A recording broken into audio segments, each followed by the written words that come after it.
Hello, everybody. Welcome into Scout's Eye on Football. I am Chris Landry. Good to be with you. And yes, I know we've been a little bit tardy, a little bit inconsistent, which I do not like with this show. And more about that in a second. Got a number of things going on, but we're here to talk football with you.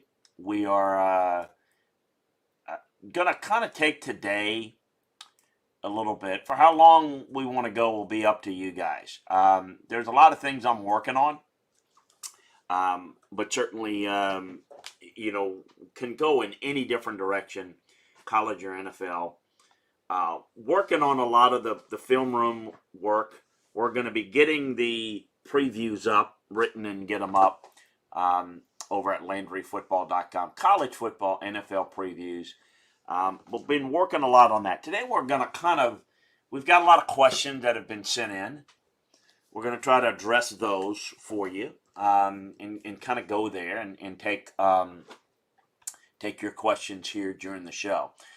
We are looking at a lot of different things, particularly with maybe getting somebody to oversee and manage this podcast, as well as some other things behind the scenes, going through some got to have a little surgery tomorrow, and a lot of things going on. So, but it's a good time of year to have it, right? Try to get all that stuff out of the way before things get really hectic with the start of the season. And oh, by the way, we are here it's already June. Cannot believe it that we're already to June, and a couple of things that are going on. One, the dead period is over in college football, so it is very busy, very hectic on the college side with player visits, with a lot of recruiting work. Got all that update for you at LandryFootball.com. It is a time of year that is not so much exceptionally busy with the NFL, other than the fact that post June cuts often are a reflection of being able to say, and it's one of the things I'm going to get to in the questions. It allows you to spread out the cap hit over 2 years. So there's quite a bit going on right now. There's some workouts going on in the NFL. And folks, before you know it, we're going to get through this month. It's going to be July. In July, while it's not early in July, end of July, we'll start having camps opening up in the NFL, and then we'll have a preseason this year. So it's going to be coming here. As I always say, it's never a time, can't wait for the season. Gosh, I've got so much to do, so much to get done for you, the listener and the readers at LandryFootball.com before the start of the season. One of the things that quickly in college that's going on is, I mentioned, a lot of visits, which we have not been face-to-face with recruits for an entire year with the pandemic. So it's going to be huge for players to be able to get on campus, for programs to be able to not only evaluate, but get to know these players firsthand. And that is going to be huge, in very creative ways that schools are going to have different days and different functions that are going to allow those things to happen, are going to be quite interesting to follow. Some big news yesterday I want to address with one of the questions that we had. Chris, could you give the assessment of Georgia's new transfer commitments? Well, Georgia's got two guys that we thought, and we've told you over at LandryFootball.com, were coming for a while now. Darian Kendrick, who I think has got next level ability. Class of 2018, from a junior from Clemson, a corner that's got some size, got some ability to turn and run and cover. He played 40 games at Clemson. He really plays the ball very well, and he's, with the losses in Georgia's secondary to the NFL draft, and obviously elsewhere. They brought in a lot of transfers to try to shore up that position, which I think that front in Georgia is going to be really good. But the secondary is a question. This certainly helps. Of course, he's got a misdemeanor charge of unlawful carrying of a handgun, resulted in him leaving in Clemson. Georgia did their work, and they're bringing him aboard. 5-star player, 2018. It was expected for some time, and we've talked about it, that he was going to end up at Georgia. Eric Gilbert, who is from Marietta, we also told you that he was headed towards Georgia. There's a lot of talk, particularly out my way, that Louisiana, that going back to LSU, if you remember, he signed with LSU out of high school. 5-star kid as well. He played very well. He caught 35 balls and 365 or so yards, 2 scores. Really did a nice job. Athletic ability, galore. 6'5", 250 that can run. He has had some issues with regards to, I call it maturity, academics, working through a lot of that. And, I think if he gets his act together, and I'm not 100% convinced about the academics and being eligible, we'll let that play out. This guy's got a lot of talent. And in an offense that's trying to evolve, the passing game trying to grow, a quarterback that thinks got ability, a big-time target like this is such a huge weapon to have. So big gets for Georgia, no question. How effective they can be, well, both got some issues to handle off the field, and we'll see how that plays out. But Georgia's recruiting knows no bounds in terms of from the high school ranks, and then obviously doing a good job filling in from a recruiting standpoint.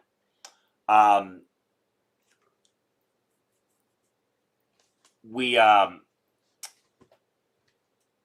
will very curious to see how the recruiting part of this process takes place this month, particularly out on the West Coast. What's going to happen with some of the visits and how they're able to deal with this. I'm very curious, and we are working in the breakdowns of the teams, and curious to see how the workouts take place, how the recruiting takes place, see if USC can build off what has been an uptick in recruiting. Certainly Oregon has been really good, and curious to see how that will play out. As are they going to be as aggressive with bringing people on campus as they are in other parts? That's been a big issue. We went through the issues with the Pac-12 a couple of weeks ago here and on a couple of other platforms with regard to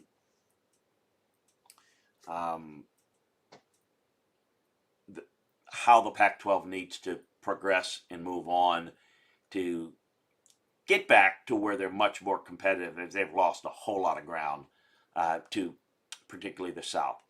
The other issue in June is a little bit of what's going on in the NFL and the June 1st. And we're going to maybe use an example because got a question here. I'm trying to get the exact, and it probably doesn't have to be exact. It's about explaining the Julio Jones situation as it relates to June 1st and the cap situation. And as I mentioned earlier, teams very simply can take less on dead cap money in the current cap year, this year, if they cut or trade a player after June 1st. Let's remind everybody that cap situations, when you do contracts, and you do contracts year out, you have cap allocation based on a 10% at least increase. Well, we all know that we not only did not have the increase, we had a reduction due to COVID. So it's put some people in bad cap situations. So Atlanta is right there at the top of teams that big issues. So very quickly, the end result from a financial perspective, it allows some upfront cap relief. And let's take, for example, Julio. His base this year is like 15.3. The prorated bonus is like 7.75, and the cap number is 23 million plus. I think it's like 23.2. So the dead money pre-June, and again, we're past June 1st, I know, but just to give you an example why the trade was more difficult to get done prior to, the dead money would have been 23.2 million. That's in addition to trying to deal with a cap where they don't have enough to even sign their draft picks, they would lose another 200 grand of cap savings on that. That's a huge deal. Now, by doing it post June 1st, again, the base salary and prorated bonus is the same. The cap number is the same. The dead money is the same. But the cap savings is 15.3 million. There's your money that you find under the couch to be able to go out, sign your draft picks, and what have you. So, so they save about 19 million on the cap overall, but by prorating it in 22 and 23, instead of accelerating in the 2022 cap, you get some upfront relief. So you've got a situation there. You've got a situation with Aaron Rodgers that we've talked about, Zach Ertz to a lesser degree. All of those are ones to look at. Those three guys, which are not the only ones that potentially could get traded, but those three are the ones that are most notable, with Aaron Rodgers at the top, Julio Jones, and then Zach Ertz with, not as much news as the other two, but those are the issues. The latest on Julio, there's Tennessee, Seattle, look out for San Francisco, potentially, maybe New England, maybe a surprise team. Nothing on Aaron Rodgers. I think Denver is certainly the team that's talked about the most.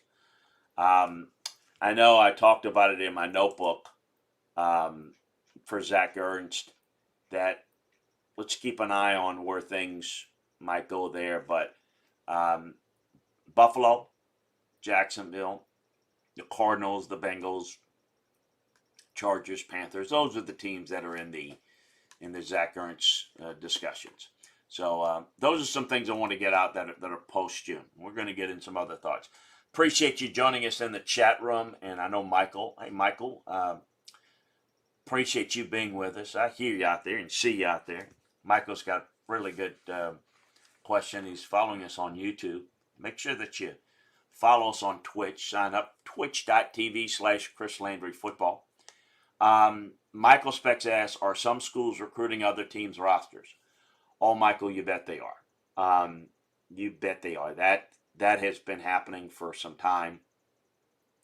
What it is, as you can imagine, is you're developing relationship with these kids in recruiting. You've got a dossier on who are the key influencers in a kid's life. Mom and dad and grandma, uncle, whatever. A kid doesn't come to your school, goes somewhere else. Used to be over. When I was a recruiting coordinator, you would never do that. You'd never recruit somebody. Once they committed, it was considered tacky in a football sense to recruit somebody that was in that category. Now, but again, remember, let's combine that with, you didn't offer kids early. Kids were not offered scholarships until at some point midway through their senior year in high school. You get a better feel for how to evaluate them, and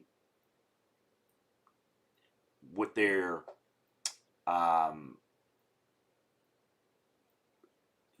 needs are and what their desires are. You just get a better feel for them and they for you.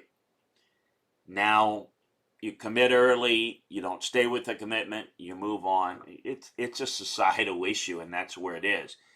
Absolutely, they continue to keep tabs in a behind-the-scenes way on kids. And look, you throw in now the transfer portal, why would you? I mean, these are the unintended consequences that I talk about a lot. I raise my hand and confess that, yeah, byproduct of a bygone age where you were more committed to doing certain things a certain way, and it's what you did. I don't live in a world where I think, well, the way that I grew up doing it was better, and it's just the way I grew up. It's the way it was. It's changed. You allow certain things, there are unintended consequences. Well, let the kids go anytime. Well, kids should have any chance to go anywhere they want. That sounds great. That's freedom, and we live in a world everybody should be. Well, of course there's freedom. Kids could transfer, but there were guardrails to it. So that basically, yeah, it protected the schools, but here's the thing, it protected the players. As I said, I had players that transferred from where I was at LSU. Most of them are sorry that they transfer.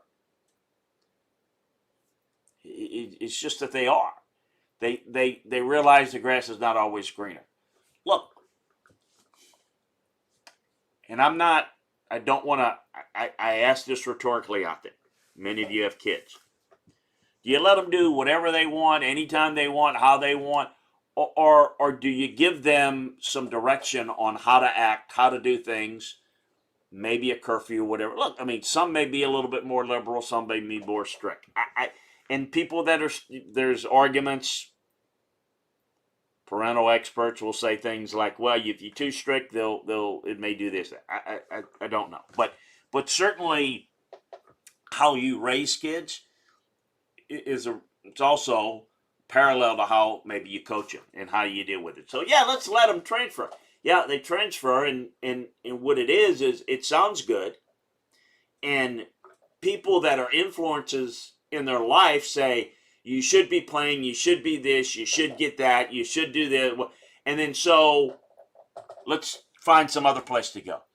Okay, what is that doing? That's teaching kids to, most of them who will never play pro ball.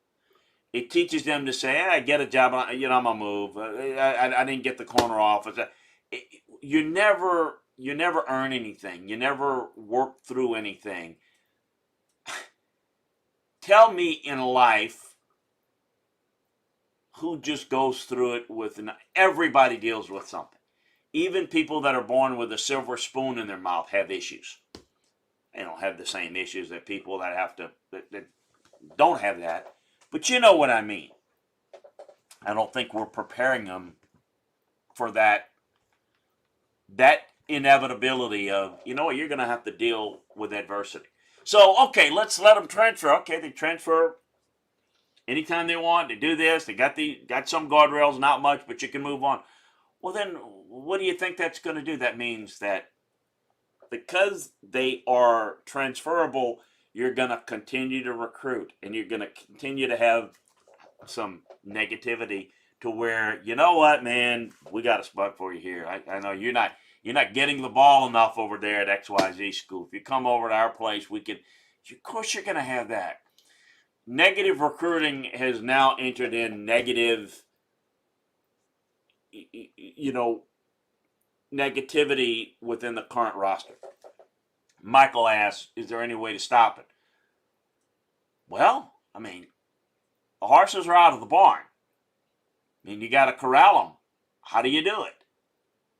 Well, you can put in rules that obviously, if you're caught, phone records and what have you,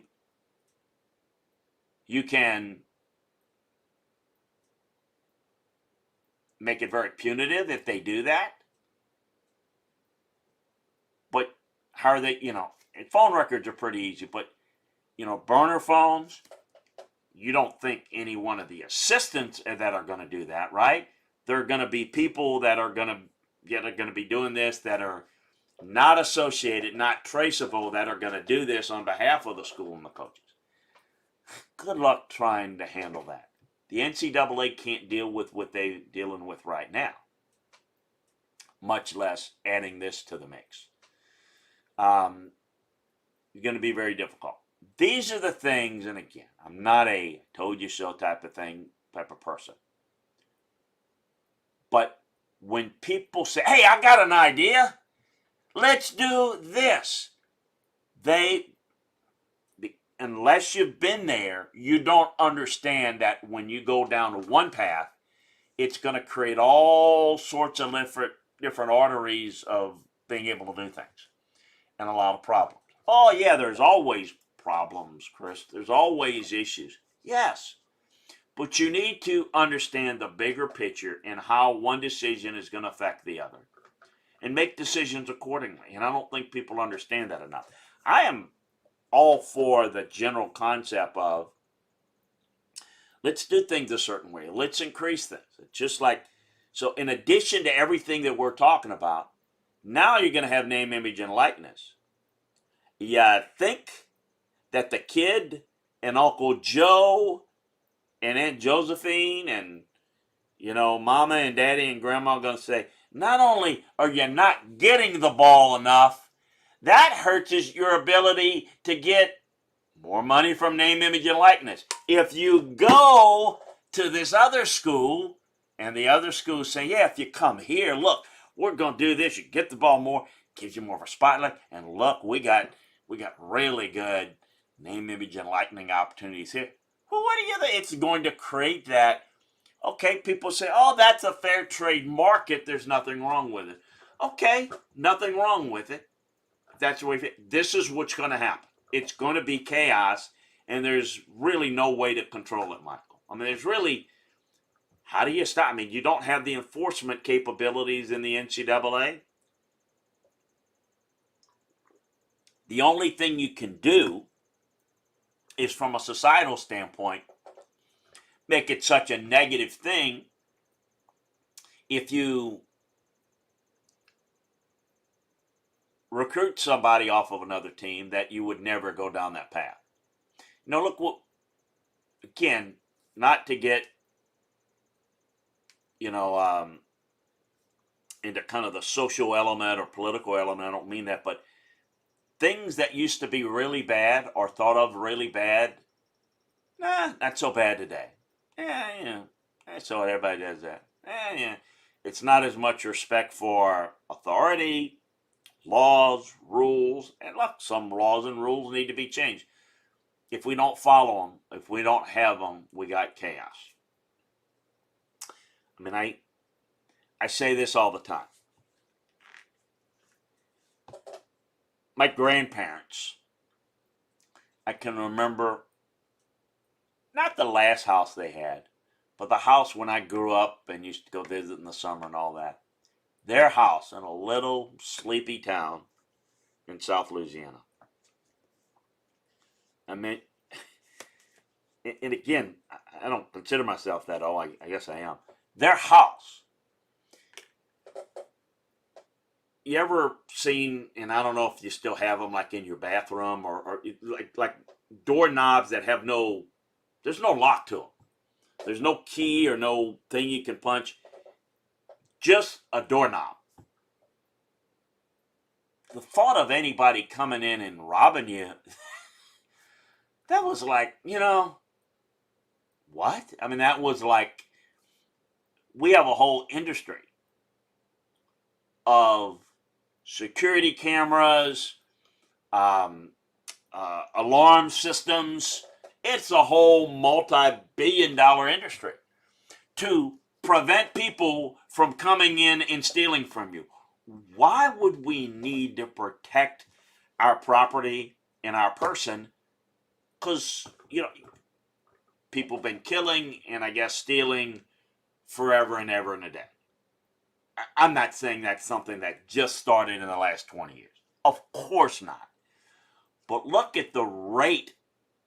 Look at how more prevalent it was. In small town America, big city, big difference. I mean, in Chicago, New York, 50 years ago, they were stealing. I get it.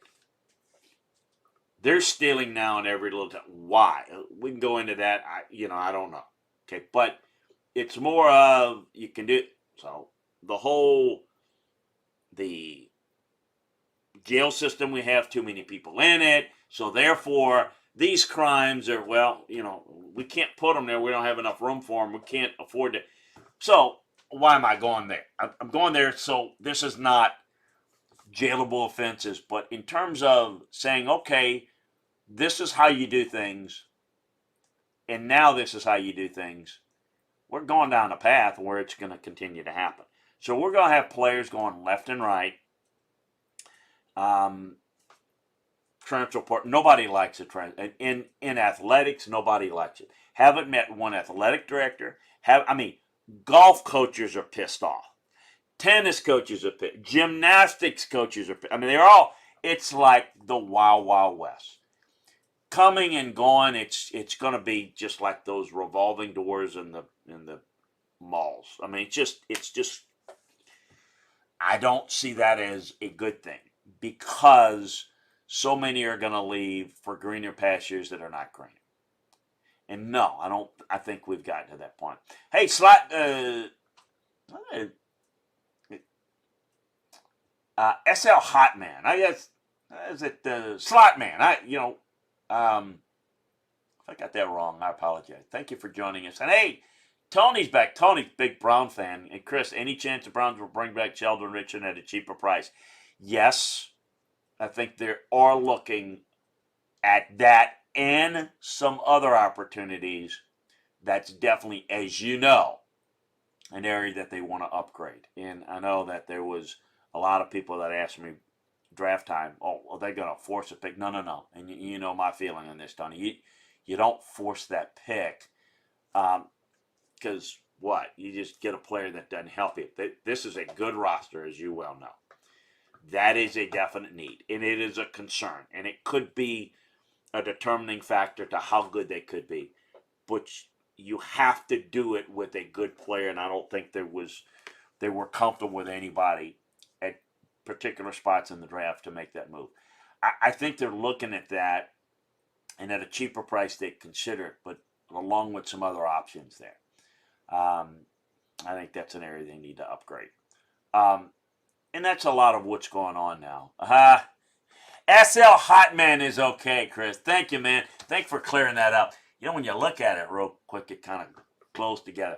Love having the SL Hotman, regardless. And if I butcher your name, then I apologize. Thank you for joining us.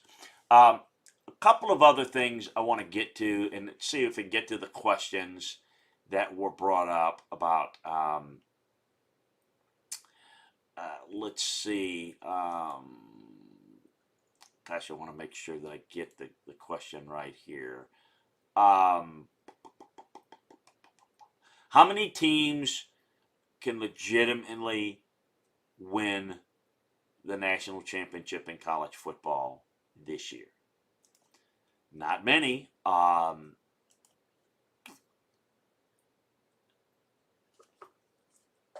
Alabama, Georgia.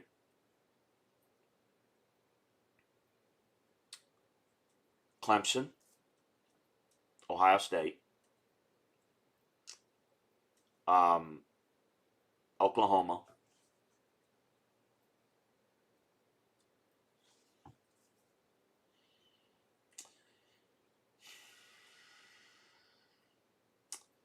I don't think Oregon is good enough, but certainly with a big upset and taking care of business in their league, They certainly have a path to do it. I don't think there's I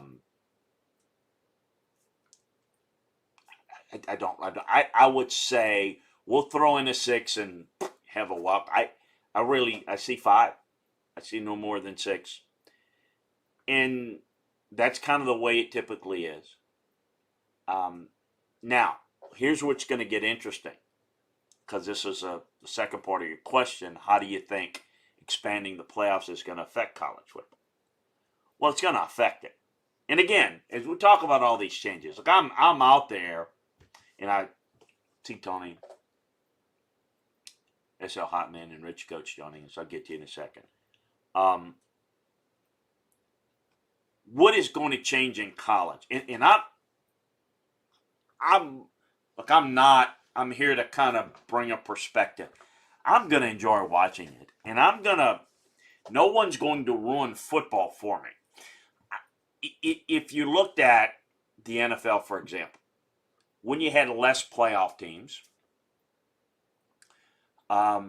you could get a better feel for who the better teams are. But when we started to expand and we had 14 divisions, we became more of a playoff sport. I think the regular season is good. I think the playoffs are great. They're fun. We live in a playoff sport.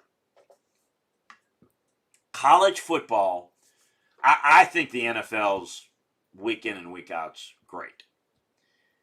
But I admit that there's not a lot of mystery about Kansas City Chiefs. I mean, pretty safe to say they're going to make the playoffs. Okay, now, if they have a bad run and they get a lower seed, they lose the division because of something happens, could have a big impact. Tony's team, Cleveland, could that have an impact? So maybe you take a team that's maybe the best team in the AFC, and they have issues and they lose some games in the regular season, for whatever reason, and it has an effect. It's still important. It doesn't have the importance of college football. Has lived on something that's been unique. We've talked about college basketball and how college basketball has become a 1-month sport, and it's about the road to March Madness.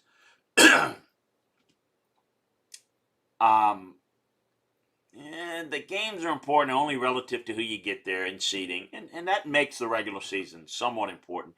But it's all about getting ready for the tournament, right? Well, to some degree you can say that about the NFL, but football you play once a week. College football is unique in that it's the only place where you look at Clemson and Georgia and you think week 1. You'll see Oregon, Ohio State, and you'll say, wow. September, wow. That game has a playoff feel to it, doesn't it? Now, there's no guarantee that if you win that game that you're in. It depends on what you do the rest of the year, of course. No guarantee that if you lose, you're out. But boy, it's going to have a big effect, doesn't it? I mean, it is huge. It makes the game bigger. It gives it a playoff feel. As we expand the playoffs, those games are going to become less critical. They'll still be great. They'll still be important. They're less critical. First of all, when you play a game in the early part of the season, you've got more games in which to make up for it. So if you're Clemson, you're Georgia, you lose that game. If you win the rest of your games, you're still in the mix. If you're Oregon and you lose to Ohio State, you win the rest of your games, you still might have a chance. Same with Ohio State. But now we get into the middle of the season. And I would call it that middle of October to middle of November stretch. Boy, late November, certainly. You lose that game, maybe you already have a loss. That game is it's almost like an elimination game. I use this as an example because everyone remembers it, but the Kick 6 game, Alabama-Auburn. Would people forget about the game?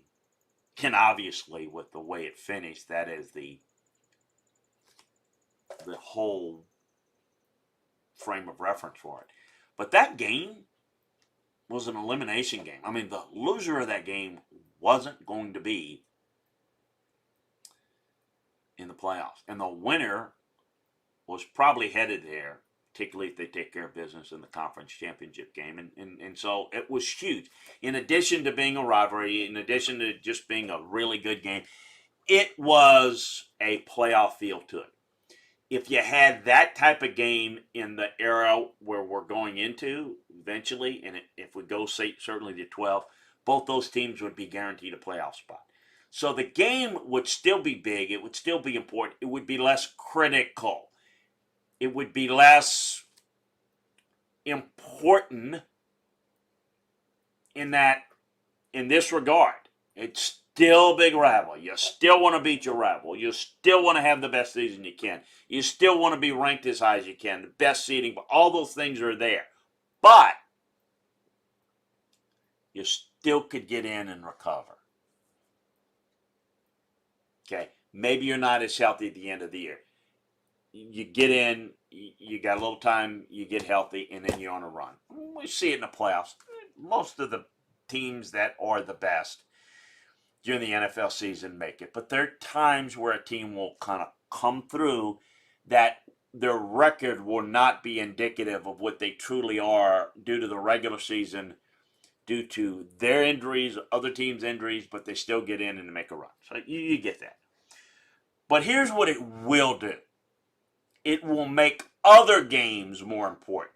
So now the team with 2 losses against another team with 2 losses that play a game in which they still have a chance to win their division, still have a chance with 2 losses to make it into the playoffs. Those games where previously that would just be 2 good teams playing in a nice game. Both of them are out of the national playoff race. In the new system, they would have a chance to get in. Now what you'll want to know, and I would say that this is a more difficult question to answer, is how is this going to affect? Because right now the playoffs in college football, I mean, it is. We talked about how many teams that, those are teams that can make it into the playoffs. I mean, right now it is so lopsided with who's really capable and who's not. I mean, I don't think Ohio State is like so far behind Alabama that they can't catch them. I know that the game was lopsided last year, but Alabama's really good. That's the bottom line. And look, Ohio State, Clemson, you kind of see how it played out. It's still kind of everybody's chasing Bama. But Ohio State, Clemson, if Bama comes back a little bit, Georgia, if Bama comes back, they have some shots. But you don't have anybody else that has a real shot. So if you get more teams into the playoffs, right now the playoffs are not very good. Why? Because there's an elite group, and making the playoffs, just because you're one of the 4, there's often a big gap between 2 and 3 or 3 and 4 or certainly 1 and 4. Having more teams in the playoffs, are the playoffs going to be competitive? Are they going to be blowouts? If we have playoffs that are blowouts, people are not going to be all that excited. However, we could see, and we don't know this, and I think this will coincide with the future. Bama will still be good after Nick Saban leaves, but they won't be the dominant team.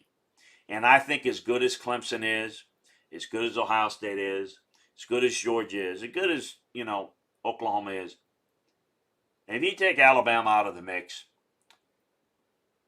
you might have some better looking matchups. Now Clemson might be a whole lot better than Notre Dame if they're both healthy. You know, just to use and throw two examples out. But I think once you take the team that's just so high up top the perch and you knock them down a few pegs along with everyone else, you might have more competitiveness. So what you're going to have is more teams that are in it, more teams that have a chance, but you might have more lopsided games. Or you might have more games against like teams. So what you will have is, okay, if you have if you have a Florida-Oklahoma game, a Notre Dame A&M game, that would be a real good game. Neither one of them are capable of winning the national championship, probably, but it might be a good game. And then you don't know, somebody gets knocked out of the elite team. So I think it's going to change. It's going to change.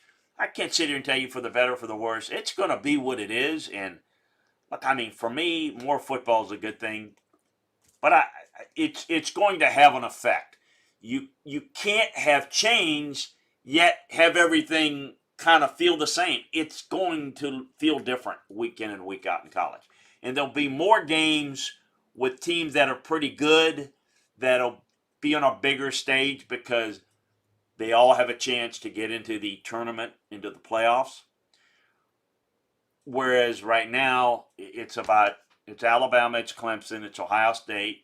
Can Oklahoma take the next? I mean, the conversations are pretty short with who can win the title. So I think there's going to be a big difference. And SL Hotman says, War Eagle in here. Okay, Auburn fan. Curious to see how you feel about your team and Brian and what he's going to do there. It's going to be fun. I see Rich Coaches joining us. Got a question there. Tony joined us early. Are there ever situations where a player demands a trade and the team doesn't trade them? Oh, yeah. Yeah, here's the thing about it.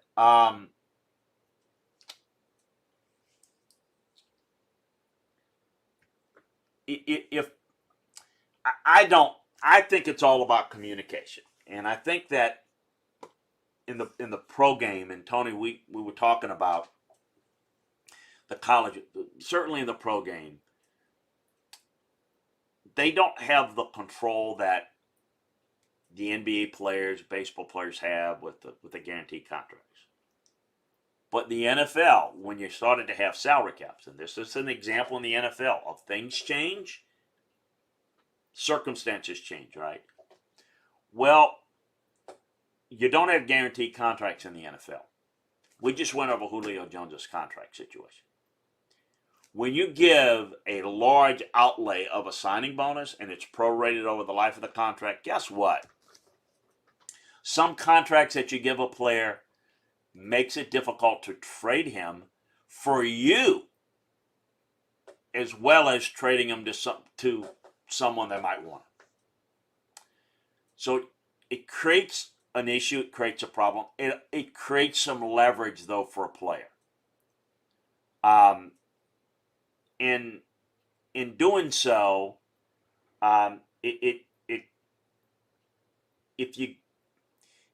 if you're Aaron Rodgers, and that's where you're going, probably. Let's take Julio Jones first. Atlanta pretty much got to trade him because of their cap situation. So he wants to leave. He's not happy. He's want his and all that. They're in a cap situation. Aaron Rodgers doesn't want to be there. They don't want to trade him. Could it happen to where he comes back? Yeah, I mentioned this yesterday on the SEC show with Neil. Yeah, there's a scenario where you could calm the waters and clear up all the bad blood. Probably too far gone to do that. I mean, I'm not in those personal conversations, but probably it's too far gone. And when you what's the old saying? You got a riff and you got a leak. If you don't repair it, then it becomes bigger and bigger and bigger, and then you sink the relationship. That's just maybe where they are. So most of the time, the player does get traded because it becomes untenable. I mean, you can't deal with it. It becomes a bigger distraction. It overwhelms the team. and it usually ends up trading. But there are other situations that don't get as public, that get smoothed over. Normally in this situation, this is probably where you're going, Tony. When it gets this public, kind of difficult to do it. Kind of like what we talked about with some of the college rules. Once the horse is out of the barn, you can corral all the horses and bring them back. It's just tough. It's just made a lot tougher. S.L. Hotman says one problem in playoff expansion is, let's see here if I can catch that there. One problem in playoff expansion is fan cost. In 2013, while I could get tickets to the national championship game, the travel costs were prohibitive. It's a great point there. And so what are you going to do? And it's one thing that you've talked about, using the bowl sites and all that. And if they use it, look, you're so right, S.L. Hotman, that all sports are, fans and passionate fans. College fans are unique. They'll travel, they'll go. You as an Auburn fan, and it sounds like you probably love going to maybe, particularly if you take a trip in another part of it, you probably like doing that. But there's a limit. I mean, not many people can do that and leave their job or have the money to do it. And like you say, the hotel costs, and you got to eat, and you got to, either drive or ticket. It costs a lot. And then that's on top of the ticket. So where are we going with the playoffs? There's been thoughts about, okay, do you play them at home sites and you give, you a chance to watch a game at home where you don't have the travel perhaps or something? Those are things that I think you got to look at for the fan. Let me be honest with you. And I think you understand this. They don't care about the fan as much as they like to tell you that they do. It's all about the money. And so I think what they're going to do is continue to use these neutral sites as long as those neutral sites are willing to bid on a game. Why does the NFL has the bleeping NFL draft? And by the way, Tony's city, Fair City, Cleveland, where I lived first stretch, did a fantastic job, as did Nashville, as did Philly, as did pretty much everybody that hosts the draft. Think about that. Why would they do that? For money. They're bidding on it. It's an event. Well, you don't think that they're going to get all these cities bidding against one another, these big stadiums, the hotel groups, to bid on these playoff games? Absolutely, it's going to make money. It's going to make money on TV. It's going to make money at the gate. They're going to do it. And they're going to squeeze money. Yeah, the money's going to come more from corporate. It's going to knock the little guy out. And it's becoming more and more of a TV sport. Yet, they're going to have to fill Jordan Hare, right? They're going to fill Tiger Stadium and Bryant-Denny. And so they're trying to make that experience still really good and allow you to tailgate and allow you to do the things. But they want their cake and eat it too. Or, whatever the saying goes. They absolutely do. To make money. S.L. Hotman says, I'd love to see the Rose Bowl, but flying out to SoCal from Alabama or Georgia was a no-go. Yeah, no doubt. No doubt about that. Or, if you do that, then there's something else you gotta cut out, right? Well, you throw on top of all that the pandemic, that I don't think that was good for anybody. So those are real. So they're big time issues. A couple of things that was asked about, kind of giving a look at some of the best players. If you were going to make a all-conference team out of the SEC, where would, boy, that is tough. Preseason one. Well, you'd have to look at guys that on a team that you would put that would be guys that have maybe done something and less projecting who I think is going to be really good. I would think on offense, I probably, in the system he's in and the experience, because a lot of people have left, Matt Corral. I think there's a guy that maybe a lot of people don't know a lot about, And I don't think the team's going to be very good. But Kevin Harris of South Carolina is a great running back. I think Isaiah Spiller can be really good. I think Jerry and Ely can be really good. I think the best receiver, again, might be at LSU, Kayshon Boutte, the best receiver last year playing was at Alabama. I think Boutte would certainly, well, you know what?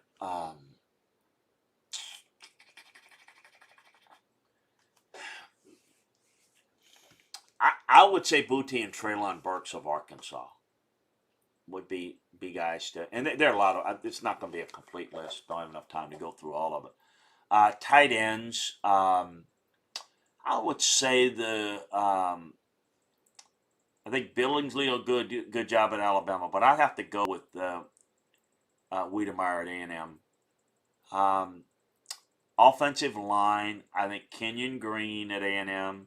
I think Evan Neal. I think there'll be a couple of interior linemen at Alabama that'll be good. I like Darian Kennard at Kentucky. Kentucky is another good one. Saylor of Georgia is really good. Marietti of Missouri, maybe the best center in the group. He's really good. Stromberg of Arkansas is pretty good too.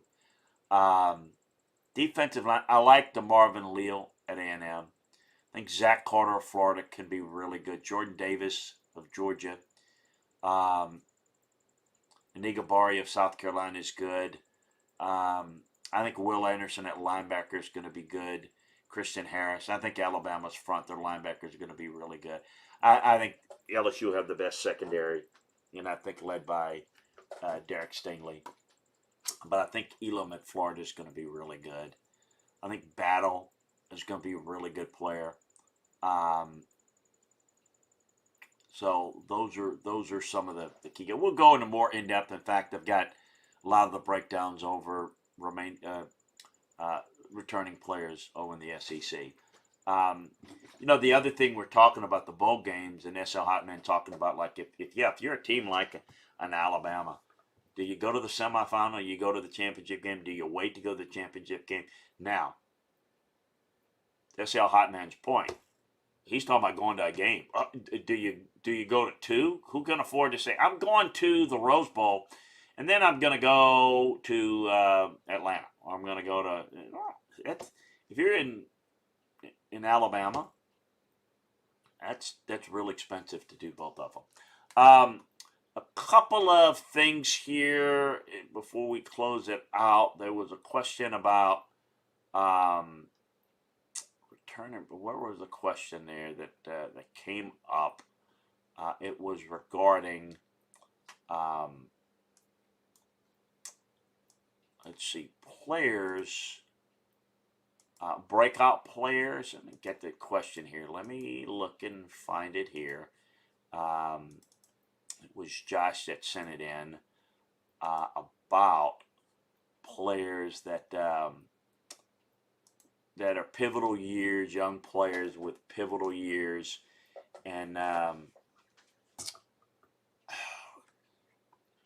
would say in the NFL. I would say at quarterback, I'd probably say Tua. You look at, Burrow was injured. He's got a lot to prove. Justin Herbert's, he's certainly got a lot to prove, but he's really started off well. I think Tua's in a spot where doesn't have fits anymore. He's got to step up. I think Henry Ruggs, kind of stay on the Alabama theme. Remember, they took him over Judy and CeeDee Lamb. So, and they've, the Raiders have really, really been sketchy with their draft picks. I think Jeff Okudah with the Lions is kind of in a pivotal year. I think Isaiah Simmons, the Cardinals, the linebacker, has got to settle in and become impact. I think for the Giants to take a step, I think Andrew Thomas is going to have to step up, play well. Speaking of Miami, Austin Jackson, they took him pretty high out of USC. Really good talent, upside. He's got to start to get things done. How about the Eagles, Jalen Reagor? Justin Jefferson, he's going to be tied to him. That's who they passed over to take Rager, and Justin's off to a great start in Minnesota. Speaking of the Raiders, Damon Arnett, that was a reach, and it's looking like that was the case. Michael Pittman's got to really step up for the Colts. Those are some guys that I think are not a complete list, but those are some guys that are in the category of must have an impact.